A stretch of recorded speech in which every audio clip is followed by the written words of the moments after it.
Ciao, buonasera a tutti, benvenuti in presentazione della 43esima edizione della Corsa del Ciclamino, e quest'anno tramite il nostro broadcast, che è Valdo TV come ogni anno, che ci permette di veicolare il messaggio anche in tutte le direttrici e i device, che adesso insomma è il presente, è il modo per farci conoscere.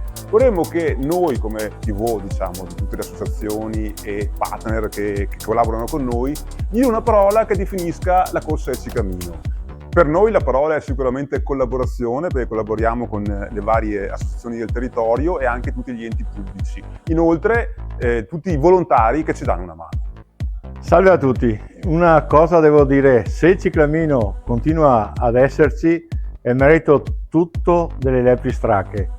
Io queste Lepri Stracche devo solo ringraziarle e dirle grazie, perché come Proloco non sarebbero più capaci di mandare avanti un impegno grande così.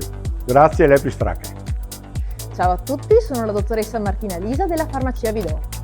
Per noi di Farmacia Vidor la corsa del ciclamino rappresenta il benessere di una corsa immersi nella natura, dove ogni chilometro percorso è un pezzetto di felicità.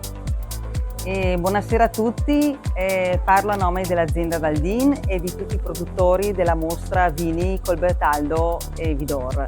Vi aspettiamo tutti numerosi per la corsa del ciclamino. Per noi è la parola territorio. Vi aspettiamo. Vi aspettiamo tutti il 28 settembre alla corsa del ciclamino a Vidor!